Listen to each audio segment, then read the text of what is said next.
Welcome back once again to Events on the Horizon. I'm joined once again by my co-host, Raffi the Daffy.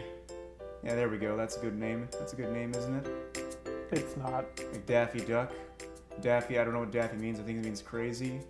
Yeah, daft. It's just an extrapolation on that. Well, Daft means stupid. This ain't about me. It's all in my head. Anyway, we're back once again to talk about the Orville, doing another recap, synopsis, review / whatever. Analysis? Yeah, analysis. Episode 3. Yeah, we're doing episode 3 and then later 4 after this. Yeah, we figured that episode 3 was meaty enough to warrant doing one singular episode for it. Oh. Because it's about a very serious topic. Very serious topic. Very serious topic. Yeah, Rudolph the Red Nosed Reindeer. For crying out loud! Fireball, what's the matter? Get away! Get away from me! Now, what's this nonsense here, Bucks? After all, yeah! Yes. There's people who are very divided on that show, on that cartoon short. Some think it promotes bullying, whilst other people think it's just a nice little heartwarming story of a reindeer with a red nose who goes on to become the leading figure in Santa's sleigh. I mean, they did draw some very interesting conclusions about Rudolph from that. Apparently, I did not know this, but apparently Rudolph's father wished that Rudolph had died in infancy to spare him the shame. Yeah, exactly. Apparently that's something. Yeah, I didn't get that subtext in the cartoon when I was 3, but I guess that subtext is definitely there. It's gotta be there.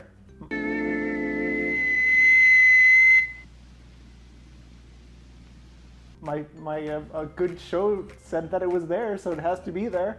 Anyway, Anyway, that is actually not tangential, believe it or not. Shall we summarize the episode? yeah, sure, let's go on to it. So, the end of the second episode just briefly touched on it, that Bortus and Clagan, the resident singular gender species, had a child.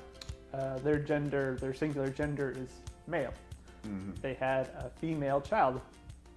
Apparently this is verboten. This is not a good thing. It was rather strange, I thought, that nobody knew of this cultural inclination towards only males, that if a female does happen, that it's bad news. But anyway, so the episode deals with, the central conflict deals with Clagan, Bortus's mate, trying to decide whether their child shall remain female or undergo a corrective procedure to become male.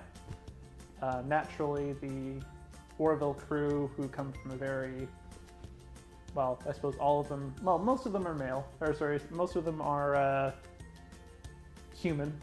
Mm-hmm. But I guess a few of the other species also hold the idea of a gender corrective procedure for an infant in disgust as well, because pretty much the entire crew is disgusted by the idea. Actually, the one other alien in the main characters, Isaac, didn't care. Well, Isaac's sort of the outlier because he's not even a biological entity, so why would he care about biological preferences? But all the other main characters are human. Yes. So Except for Norm Macdonald's recurring character. But he didn't really have an he opinion. didn't even have a role in this episode. Yeah. He just showed up as one joke. Yes. So the entire crew is pressuring the couple to not do this thing because they should just love their child regardless of what gender it is. But societal pressures of their own world come into play, and whatever ends up happening is that they go to the homeworld and get tribunal, basically the court of societal opinion, I guess. I'm not sure what it was really. It was just a plain old tribunal. Yeah, okay, so it was like a real court deciding, I guess like a Supreme Court looking thing. So a Supreme Court to decide whether it's right for Bortus, who has decided that the child should remain as it is because she she shall remain as she is because they don't know what future they would steal away by undergoing this procedure without, the child's consent, which of course they cannot get at this point. Mm-hmm. So anyway, it's that moral conflict, the sort of the societal disgust of the humans and other, Orville cast's members about whether this is right or not, and then letting that hash out. Mm-hmm. That's sort of the central conflict of this episode. Okay, yeah, that's basically it. So what did you think of this episode? I loved it. It had a few niggling little points that I would say I wondered, why was this happening? But on the whole, I thought that it was the first great Orville episode. Yeah. I would say I love this episode a lot too. I'd say it's the first really, really good episode. Mm-hmm. Probably the one that I guess they were hoping the critics would have seen in their 1, 2, 3 review flush, but I guess they only did 1, 2. Unfortunate, because it's when the show got good. Yeah, and it got really good. Yeah, because I couldn't even see any reason why the critics would not notice this episode unless they didn't even watch it. Yeah, basically, it's the only reason that it could have happened was that they didn't have the time, or they had no interest in watching more than 2 episodes. Yeah, I mean, it was great writing, great acting. Yep. It ended on a pretty sobering note. Felt quite a bit of emotion actually at the very end of it. Yeah, no, the emotional mixed bag that you were left with at the very end, kept you thinking past the credits, which is a sign of a good show. And the central gender conflict thing is something that I'd say the average critic, making very stereotypical, you think that'd be the thing they'd pounce on and say this is a great representation of whatever. Yes. And we're not even going to get into that, but no, I don't even think it's actually that relevant. Leave that alone. It's just it's a non-issue to me. So. Yeah. But it basically had all these points that you'd think the critics would jump on this. Yeah, it would have been a very easy bandwagon to get onto. But let's face it, probably the real reason was, I guess maybe Paramount paid them some money. Because Star Trek Discovery is running at the same time. I guess so, that Fox just didn't give a shit. I don't know.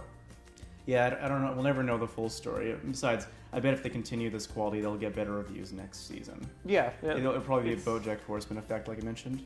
Pretty much, that the show will be noticed now, essentially. Mm-hmm. Which is strange because the people who have been watching for the whole season already know it's good. Why do we need critics to tell us that it's good now? No. Why are you listening to us? No. Yeah, so again, I really like this episode. The most of it was actually just characters discussing how they felt about things. Yeah. Especially in the very beginning part, just before they go to the home world. Yeah, it's their own personal and societal hang-ups about the issue. Yeah, I exactly. mean, the doctor's reaction first off was quite interesting. Mm-hmm. I thought was just and how when they got to what was the name of the planet again? Moklas? Yeah. Yeah, Moklas, the home planet of Bortus and Clagan, and she was on trial. She was on the stand there, and the arbiter for Clagan, who was wants the child to become male, the arbiter was putting her through some mental gymnastics with circumcision and stuff like that. And I thought that was rather interesting because the writers of this episode clearly didn't want to take this is the right course of action as from their point of view. They weren't pushing it. Mm-hmm. They weren't pushing either for or against. They were just letting the idea be hashed out on 2 equal sides. I think they do have a ideal path they want you to go, but at the same time, they're competent writers and they know they need to actually, in order to make anything have any meaning, whether you're on one side or not, and if you're on a side, you have to still make the conflict meaningful. You have to make both sides stand. Yeah, by having an actual victory or defeat have meaning by an actual resistance going up. Exactly. I'm sure that the writers would be against the idea. Yeah, of course. But, yeah. Of course, I'd be against it too, anyway. Yeah. But the point is, you still have to make it actually seem believable in a society. Like, if the society has this thing, you have to at least have him put up a fight, and the arbitrator actually does put up a pretty good fight in one of his arguments. Yeah, no, I thought he was a standout. Yeah. He did a really good job did a of good putting job. the point forward. Yeah, they did a good job writing it, even though it's abhorrent. Yeah. But you still have to have the character, actually put your character into conflict. If you put a straw character up who's basically just there to be defeated, Nobody's going to care. nobody's going to care. The episode will be bad, and in the end, any victory the characters receive will be meaningless. Yeah, it would be hollow at that point. Yeah, exactly, hollow victory when the stakes were never there. Yeah. Or no, the conflict was never there. There would but be they no point. did a good job of doing that. The second half of the episode is mostly just basically them fighting the arbitrator rather than Yeah, it's the courtroom mentality, just like that as your point of contact with the conflict exactly. for when it sort of conflagrates, and then we get like the good stuff. Exactly. The episode reminded me a lot of what was it called? Measure of a Man from TNG. Yep. Next Generation, which is pretty ironic because many people say that is the first great TNG episode after season 1 of total garbage. Hey, you think maybe? Oh, well, how about we actually give us, a little bit of a spiel about what Measure of a Man was all about for the people who don't know? Oh, everyone knows about that one. It was about one of the main characters' Data, an android. Yes, humor the Basically- audience. Basically, and fighting for his case in a court whether he's a human being or not. Now tell me, Commander, what is Data? I don't understand. What is he? A machine. Is he? Are you sure? Yes. You see, he's met 2 of your 3 criteria for sentience, so what if he meets the 3rd? Consciousness in even the smallest degree. What is he then? I don't know. Do you? Do you? Yeah. So it's very clearly inspired by that episode. You think maybe? Well, I think it's pretty obvious that Yeah. Seth MacFarlane was a little bit aping it a little bit. Well, a little, yeah, but I think he still put a decent spin on it. Yeah. No, I will not say that he might be a fan of the original source material, but that led him to this show. But he's got his own feet under him. Which, yeah, again, it's still funny that it is basically the episode many people thought was the first good TNG one. Yeah, it's an interesting parallel. Yeah, and so anything else you want to bring up about Act 2 in this? Or do you want to get to the conclusion of it? Yeah, I don't really want to get into the whole social justice strangeness of the issue. So, no, let's just go into conclusion mode. Okay, well, at the end of the episode, the captain does a scan of it, and he does find another Moclan female. Yes. An old lady who's living in a cave in the wilderness. What little wilderness there is on the planet, because it's basically an industrial wasteland. And I guess that was the only female Moclan on the whole planet, Yeah. which is kind of weird. Well, I guess the other ones got changed. Yeah. Yeah. She comes to court, and she ends up testifying that, he needs to be... She's putting herself forward as evidence as to why it's okay to be female. Yeah, and eventually she reveals that she's actually one of the most famous writers in their entire society. Yes, if not the most famous writer. Which does bring me to my one criticism of this episode, is that basically she just says you're looking at your best writer. Yeah, there was no proof Yeah, offered, nothing, just that. and the arbitrator basically just shuts up after hearing that, Yeah. which felt like it was a bit rushed. It didn't even have to be rushed. She could have just held up a first edition Yeah. of manuscript of his works, and they're like, oh my god, yeah, that'd be a better way of doing it. But in this case, she just said it, and everyone shut up. Yeah, there was no appropriate amount of skepticism. Yeah. But then again, what happens after that is, The crowning achievement of the episode. yeah, the court ends up discarding the evidence and just goes with the procedure anyway. Yeah. I mean, the arbiter might have shut down, but the jury. Yeah, we They don't did- see their discussion, but they end up deciding it whether they actually had skepticism regarding it or whether they're just always committed to go upholding their social values. Yep. We don't hear it, we never do, and in the end, the baby does get the corrective procedure. and Bortus and his mate have to basically come to terms with that, and Yeah, and their relationship is altered now. yeah, but they Because they've still had this very yeah. trying experience. but they're still committed to make it try and to make it work. Yeah, which I thought was, you know, just at the end there when they're staring down at their now male baby, you can see it in both of them that they're still, the actors brought it home, that they were willing to give it a shot. And it was, you know, it was nice. And then the very last scene where he gives the baby the Rudolph plushie, That was a nice touch. which I don't think we actually non-jokingly talked about. Rudolph. Yeah. Let's backtrack to that. Yeah, originally, Rudolph's, Bortus's epiphany Yeah. as to why he decided that his child should remain female. it was pretty great because it was just well done in how they did it. Basically, originally Bortus is on board with the whole sex change or gender change operation. Gender reassignment, Gender reassignment. But then some of the other crew members, Malloy and Lamar. I can't. That's kind of weird that you can't remember his name. He only has one focus episode. Yes. Anyway, so And you they. confirmed, no, you confirmed, no, it was Malloy I couldn't remember last time. No, it was Lamar. It was Malloy. No. Anyway, So yeah, they come in with beers and they're like saying, let's watch an old Earth flick. Yes. And it turns out it's Rudolph, the Red Nosed Reindeer, the Rankin Bass claymation short, stop motion short. And and they're watching it in silence at the very conclusion. And then Bortus He's just awestruck, like.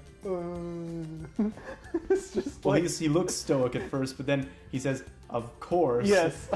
leaves his apartment and grabs his mate in the clothing store, tells everyone to get out, and tells him, "We need to go to stop the procedure." Yes. Because we have no idea what we're depriving your child of. Yes. Just like how Rudolph was originally going to be euthanized by his father.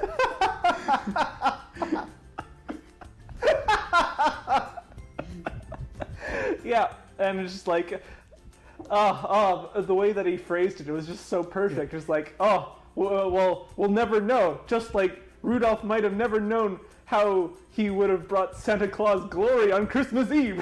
It's like, what? Had his father euthanized him like he originally planned. We'll call him Rudolph. Rudolph is a lovely name. Rudolph. Hey, he knows his name already.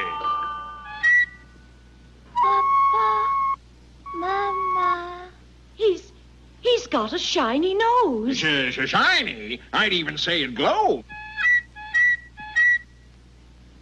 Well, we'll simply have to overlook it. Now, how can you overlook that? His beak blinks like a blinking beacon. I did not get that subtext at all.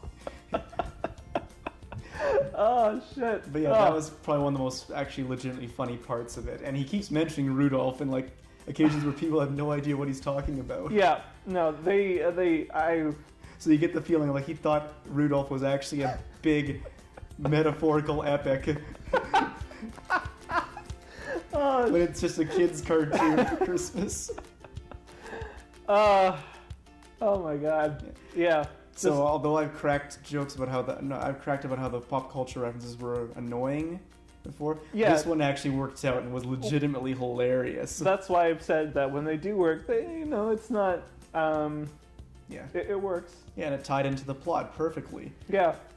It's just when they're like throwaway nonsense gags. Mm-hmm. Just leftovers basically from his Family Guy days. And Rudolph is, timeless enough that you could consider it. It's old enough that nobody's gonna care. Well, no, it's not. It's already in like the It's public. It's in the cultural sphere. It's gonna be there for a long yeah, time. and it's not offensive or tasteless. Well, no, and it's also not going to be forgotten in 10 years, like Keeping Up with Kardashians or whatever they used for the reality TV show clip. I had to look it up. It was apparently the Real Housewives of New Jersey. Yeah, I forgot that even existed. And this is like 2018 now. Yeah. I forgot that even existed as a show. Well, don't you know that Survivor and stuff like that? It's still running. Yes, I know. 100 years from now, that'll be like Casablanca or something. No, it won't. Landmarkish like Nobody that. rewatches old seasons of reality TV shows, though. That's the problem. Well, maybe if you're a loon, who knows? Yeah, I can't imagine the sales of Survivor DVD packages. Seasons are very big. We'll have to look that up. I don't want to. Well, we have to research, Kyle. We have to know what we're talking about It's here. barely relevant to this episode. We're going off on a tangent. Anyway. Thank you very much, Raffi the Daffy. This ain't about me. It's all in my head. You're welcome, people. Yeah. So yeah, this is basically the turning point for the show. I normally hate it when people say stuff like, It gets good after episode 732. well, mostly when they keep raising the bar. Like, they don't tell you about this beforehand.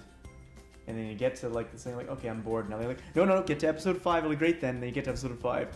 And it's like, okay, I'm still bored. And like, no, you gotta finish the first season, otherwise you're not giving it a fair shake. And then by the time you finally get through it, they're like saying, oh no, you gotta complete it all because otherwise you can't review it. Now this, I'll just put this out this way. First 2 episodes aren't anything special.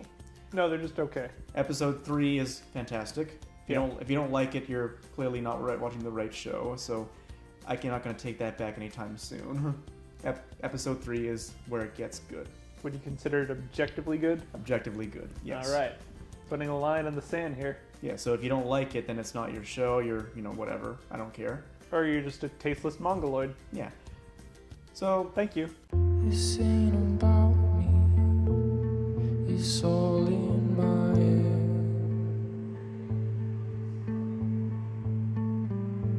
I am thinking. It's all in my head.